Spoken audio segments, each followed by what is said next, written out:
Around Dodge City and in the territory on West, there's just one way to handle the killers and the spoilers, and that's with a U.S. Marshal and the smell of Gunsmoke.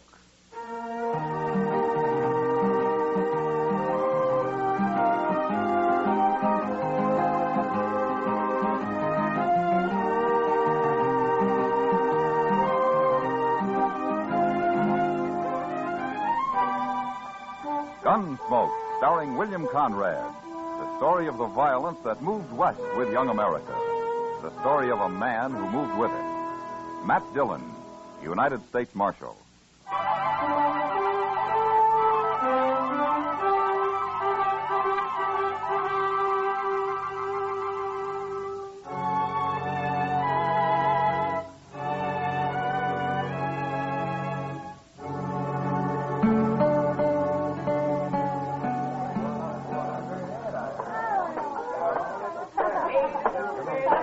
Good evening, Mr. Sybert. Oh, hello. Hello, Henry. Have a drink? No, thank you, sir. Well, what do you come into a saloon for if you ain't going to drink? No offense, Mr. Sybert. I just don't feel like a drink. Well, man's free to do what he feels like, Henry. Up to a point he is, sir. You're all alike, you Southerners. We keep our word. To men and to women. Now, is that what you're here for, to see I don't run off? No man's going to shame my sister, sir. Oh, what are you talking about? I'm going to marry her in 2 days. Yes, sir. You are. Now, look, Henry. We postponed the wedding last month because I had to go to Abilene on business. I run a big ranch. It takes a lot of hard work and time. And the ranch comes first. Can you get that through your head? I understand. I just hope for your sake you don't have to go anywhere this time. Polly wasn't proud having to call off the wedding last Well, month. suppose you leave that to me and Parley and keep your puppy nose out of this. I don't care for that remark, Mr. Sybert. Oh, no? Well, then let's see what a young Confederate gentleman does about something he don't care for. Go ahead. You're wearing a gun? You can't bluff me, sir. All right, hold it, you two. Oh. Get this little whippersnap off of my back, Marshal, before I shoot. That's enough, Syberts. I don't want any fighting here. Especially between prospective brothers-in-law. You two ought to be ashamed of yourselves. Now, Henry, you go on. Get out of here, huh? Go drink someplace else tonight. I'm not drinking, Marshal. You're still ahead. Get out anyway, huh? All right, sir. But don't you forget what I said, Mr. Sybert. Oh, those hot-headed Virginians. I don't know if I ought to marry into a family like that or not. Well, marrying's your problem, Syberts. Just don't kill any of them, that's all. Have a drink, Marshal. I got one at the table over there, thanks. Well, later, maybe. Maybe.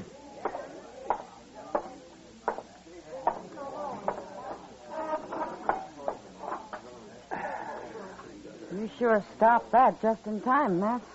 Yeah. That kid wouldn't have had a chance against Nat Sybert. No, but he'd have tried it anyway. They're going to make a real happy family. Now, they'll get along. Syberts and Polly, anyhow. They will if Henry and his father give them a chance. It's too bad Mrs. Troyman isn't still alive. She'd handle it better. They're nervous about the wedding, that's all, Kitty. And about Sybert's money. They need it bad. They used to be rich, Kitty. Back in Virginia. Sure, before the war. What about now? Why do you think they're so happy to be able to marry Polly off to a big rancher like Sybert?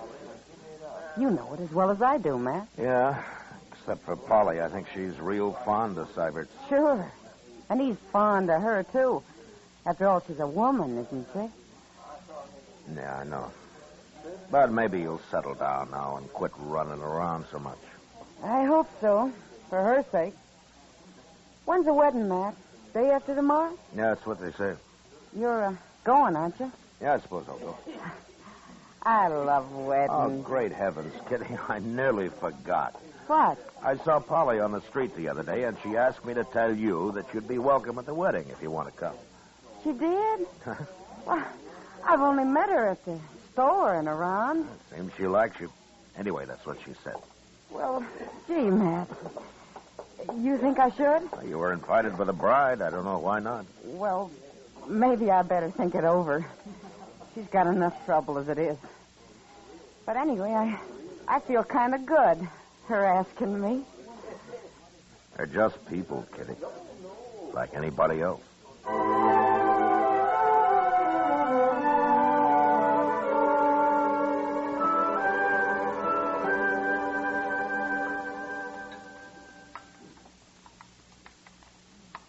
Oh, if there's anything I hate, it's a liar, Matt. What's the trouble now, Doc? These eggs. The cook swore they were fresh, and I know darn well they've been put down in water glass. Why don't you raise some chickens, Doc? I would. But it just create a whole new class of thieves. Chicken thieves. You're in for a bad day, Doc. You started feeling this way. I'd sooner trust Crazy Beulah over there than most people I know around here. Crazy Beulah? Oh, yeah. I haven't seen her in a long time. That's the funny thing about her, Matt. She's still sort of pretty. Till you look in her eyes, she is. You know, Doc, I can't help feeling sorry for her. Well, I know, but there's nothing anyone can do to help her. No, I guess not. She came to see me a couple of weeks ago. Had the ague. No? And she paid my fee, too. And if Crazy Beulah can pay up, you'd think the more prosperous citizens around here could, too. Oh, I sometimes wonder about these people, man. Really, I do. Maybe you charge too much, Doc. If I charged nothing, they'd still cheat me somehow. Good morning, Mr. Dillon. Chester. Hi, Doc. Chester. Hey, looky here at this. Read it. No? If Nat Syberts marries that Tryman girl, there'll be a killing. I'm warning the law to stop it before it's too late. Oh, there's no signature. Where'd you get this, Chester? It was under the office door when I opened up this morning. What do you make of it? Let me see it, Matt. Here, Doc. Oh, it's printed. Thought I might recognize the writing. Well, that's why you printed it, I guess. I see. I wouldn't want to be in Nat Sybert's boots. Young Henry is going to shoot him if he doesn't marry Polly, and here somebody is going to shoot him if he does. Well, all in all, it'll make for a lively tomorrow. Chester, I think we better talk to Syberts about this. Yes, sir. He's staying at the Dodge House till after the wedding. Yeah, I know. Well, so long, Doc, and be sure and have a pleasant day, huh? Oh, surely, Matt. So long.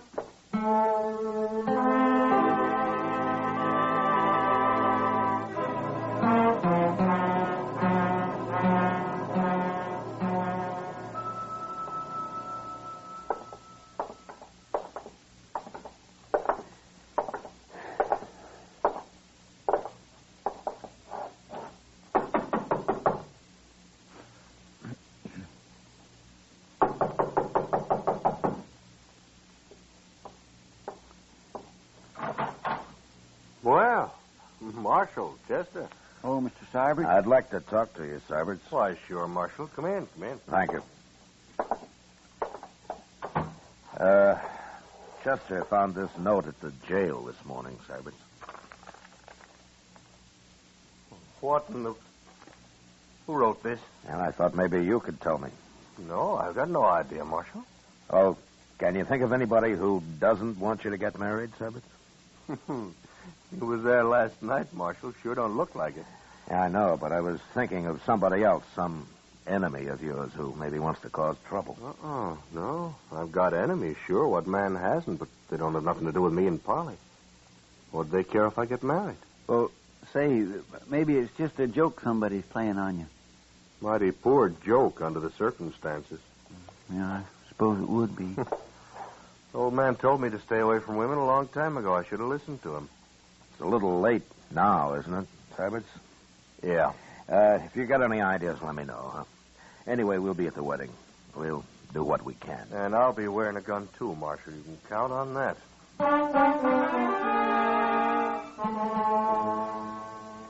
Nat Syberts was a little wild, maybe, and he had a reputation with the women, but at the same time, he'd worked hard, and everybody felt that once he settled down, he'd probably be as steady as the next man. In any case, I didn't like the idea of a groom having to wear a 6-gun at his wedding, and even less the fact that a shooting might take place in the church. So I went out to see the Troymans. Polly came to the door and ushered me into the front room where her father and Henry were sitting. Can we fetch you something, Marshal? Glass of bourbon? No, thank you, Mr. Troyman. It wouldn't be very good bourbon, I'm afraid. Prices are up, money's down. Things haven't been easy lately. Not for this family, anyway. Please, Father. Polly, I hate to bother you this way, but, well, it's important. Nothing's happened to Matt. If he's run off, I'll... Quiet, Henry. I'll let the marshal speak. No, he's all right, Polly. I just want to know if you can think of anybody who'd try to put a stop to the wedding tomorrow. Try to stop it. That's right, Henry. But, Marshal, I don't understand. Well, somebody's threatened to, Polly. I don't know who it could be, and neither does Nat Syberts. I talked to him about it, too. This is about as strange, sir. It sure is. Is this true, Marshal? And it looks that way, Polly. But who'd not want us to get married? Polly, when you took up with Nat Syberts, was there anyone else who might have been jealous about it? Uncommonly jealous, I mean. Enough to start trouble tomorrow? No, Marshal, there wasn't. Say, what about Red Withers? Oh, Red Withers and I broke off 2 months before that, Henry. Besides, he's gone to Los Animas. And there wasn't anyone else? No. Not unless you was sneaking out at night, like. Father, another word like that out of you and Leave a baby, Dad. Marshal, have you thought that maybe Nat Syberts himself might have started this? He didn't. How do you know he didn't? He ran out once before. Henry, He's not that kind of a man, Henry, that's why. Now, let's not get all upset about this. Polly, I promise you that Chester and I'll be there tomorrow, and we'll see that nothing goes wrong. Thank you, Marshal. I'll be there, too. Don't forget that. Sure, Henry. But don't come wearing a gun. Why not? Because I'll take it off you if you do. You're too ready to use it. Is there anything I can do, Marshal? Well, I'll let you know if there is, Mr. Troyman. I'm sorry I had to trouble you with this, Polly. I understand, Marshal, and I thank you kindly. I'll see you to the door. Thanks.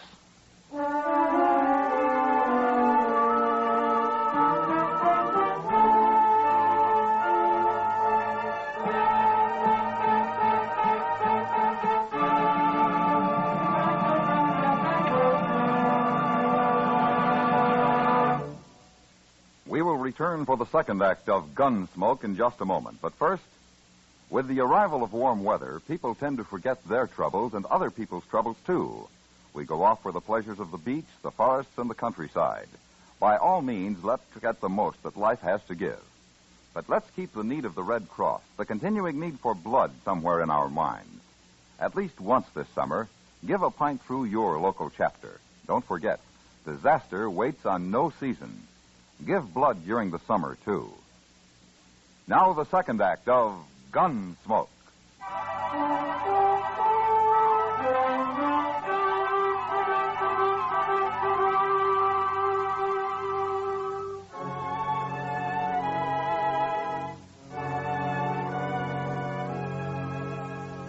The next day was the wedding day, and Chester and I waited outside the church till Polly and Nat Syberts had arrived.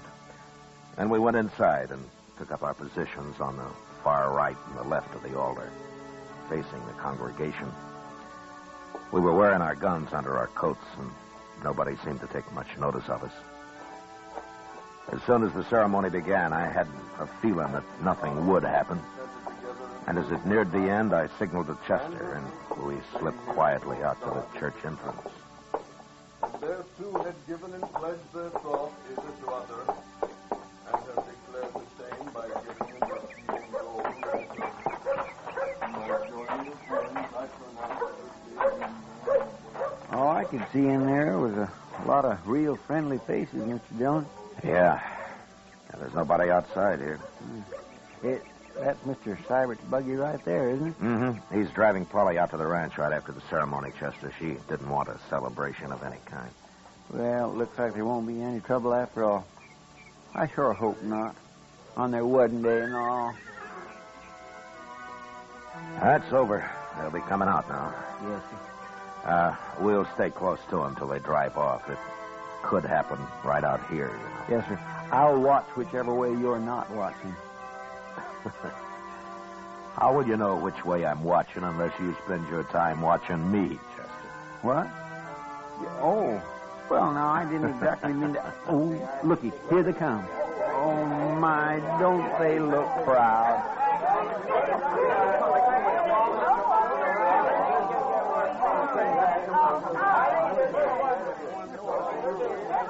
Marshal. Congratulations, Cybert. Oh, thank you, Marshal. Let's get over here for a minute, huh? Sure.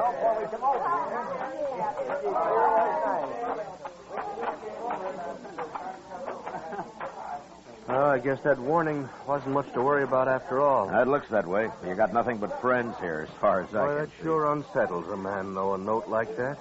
I think you can forget about it now, Cybert. I'll forget it when I find out who wrote it, Marshal. Look, that's what I wanted to ask you. What? If you learn anything about it, let me know. You promise me that? What would you do if I did find out? Oh, I'd kill him. That's what I thought. Look, Cybert, you're married now, and you got more than yourself to think about. I'm a peace officer. I'm paid for it. It's my job. And if I find out who wrote that note, I'll run him out of the country. And I'll try to keep you from finding out who it was. I'm not a boy, Marshal. I'm not sure I appreciate your trying to protect me. Well, what about Parley? Parley? Yeah. Yeah. Think I see what you mean, Marshal. You're just not used to being married, Cyrus. No. But go on. Start getting used to it. Polly's looking for you over there. Thank you, Marshal. Sure.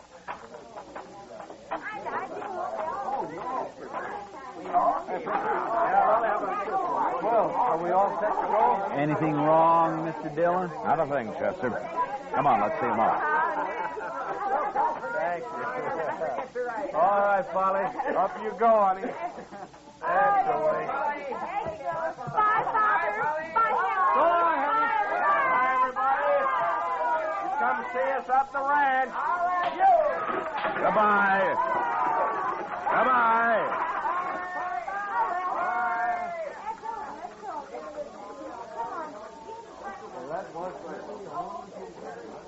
Oh, my goodness, Mr. Dillon. What, Chester? Oh, I'm just like an old woman at a wedding. You know, they ought to have more weddings here. Well, if you like him that much, Chester, why don't you do something about it? Well, what could I do? Get married. Huh? Me? Get married? Well, why not? Oh, now, Mr. Dillon, you know I can't do that. Why, I don't make enough money to keep body and soul together just for me, let alone a wife and a lot of kids and in-laws and all that. My goodness. Well, you could start with just a wife. Did you hear that? Yeah. It's down the road Cyberts took. Come on, grab a horse. Anybody's horse, Chester. Pardon me. Come on. Come on.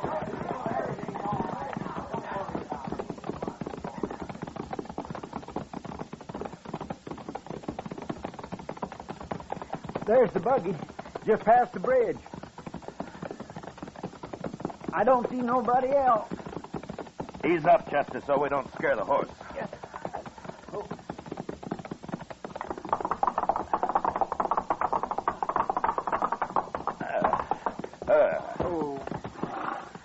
All right, take a look under the bridge, Chester. All right.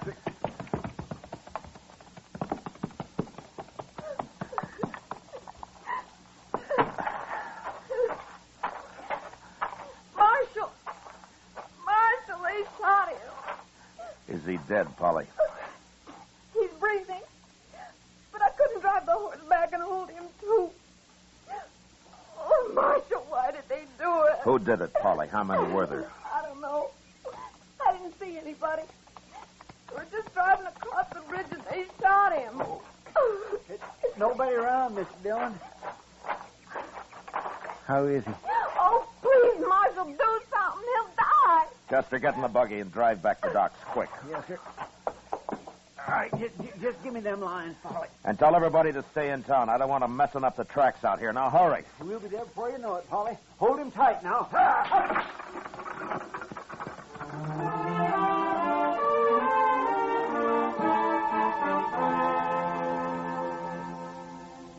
As soon as the buggy had gone and the dust had settled, I looked around. Everywhere, but could see no one. Then I walked back and followed Chester's horse tracks down off the wagon road. His were the only marks on that side of the bridge, so I crossed over to the other side. And there I found the footprints of what must have been either a child or a woman. They led off in the direction of a small cabin about 300 yards away. And I followed them, gun in hand, at a slow trot. When it was clear that whoever it was had gone straight to the cabin, I left his trail and approached the door from a right angle.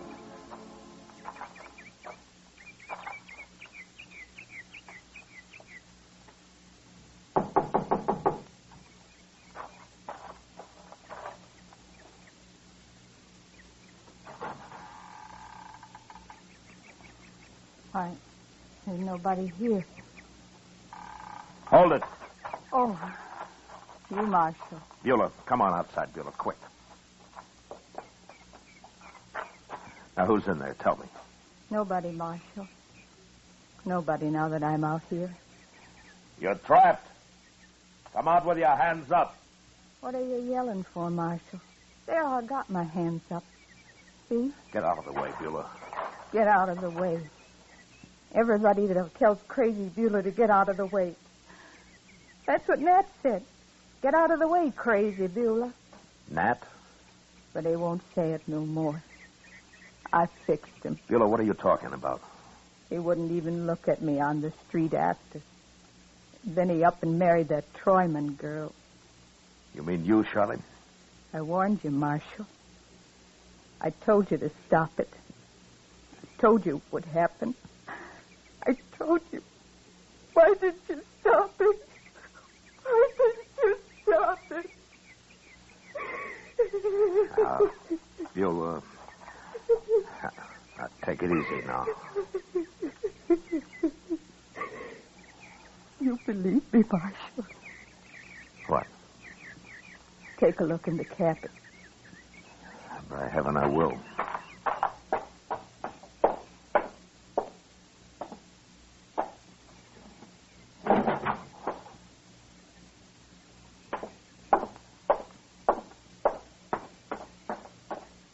What's this all about, Beulah? There's nobody in there. Now my rifle. Well, where is it? Right there by the door.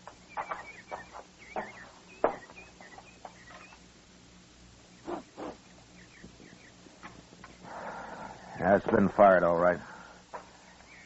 Did you really shoot Nat Syberts, Beulah?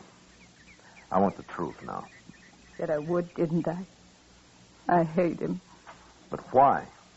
Why did you do it? Tell me. No. I won't tell you. I don't have to. Well, it's clear enough that you did it. All right, Beulah, get your things and let's go into town. I don't need nothing, Marshal. I got all dressed up and everything. See? See? Yeah. Yeah, you look fine. I feel better now, Marshal. Now that it's all over. He's dead. I feel a lot better.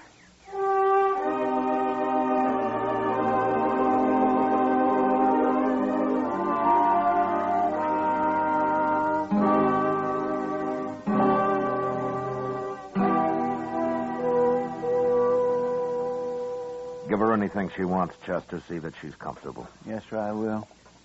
It sure beats all, though, don't it? Yeah. Well, I'm going up to Doc's. Maybe Syberts can talk now. Well, you better hurry. Parley will be back there in a minute. All right.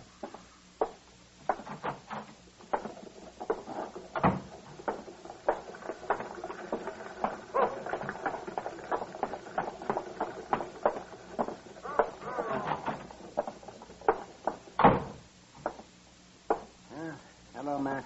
How is he, Doc? I can't tell yet. But don't wear him out. No. Hello, Syberts. Marshal, I guess we should have stayed with you a little longer, huh? I don't even know where it came from, Marshal. He was under the bridge there, I guess. Got me right in the back. It wasn't a he, Syberts. It was a she. A woman? Crazy Beulah. I just locked her up. Well, how do you know it was her, Marshal? I trailed her to her cabin, and she admitted it. Did she say why she did it? And she said you wouldn't look at her on the street. Told her to get out of the way or something. Doesn't matter much. Unless you want to tell me. Well, just that I got drunk one night, Marshal, and she kind of chased after me ever since, and I tried to keep out of her way. I see. Well, what are you going to tell Parley? If I live. If you live. I don't know, Marshal. Might even tell her the truth.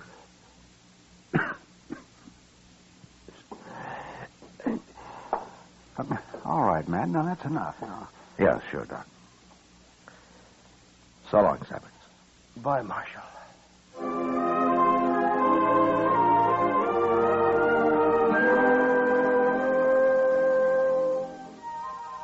2 days later, Doc announced that Nat Syberts would live. And the next day, they moved him up to the Troyman house where Polly could nurse him.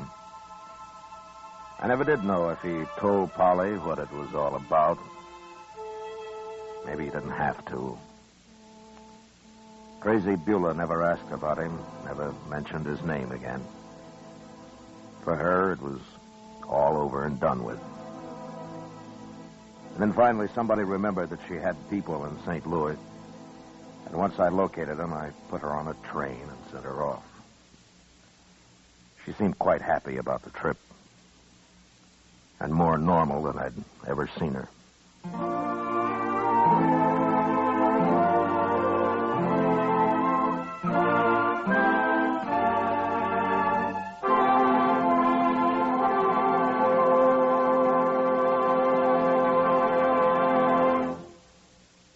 Gunsmoke, under the direction of Norman Macdonnell, stars William Conrad as Matt Dillon, U.S. Marshal. Tonight's story was specially written for Gunsmoke by John Meston, with music composed and conducted by Rex Corey. Featured in the cast were Lawrence Dobkin, Sam Edwards, Joyce McCluskey, Joe Cranston, Elaine Williams, and Pat McGeehan. Parley Baer is Chester, Georgia Ellis is Kitty, and Howard McNear is Doc. Gunsmoke has been selected by the Armed Forces Radio Service to be heard by our troops overseas. Join us again next week as Matt Dillon, U.S. Marshal, fights to bring law and order out of the wild violence of the West in Gunsmoke.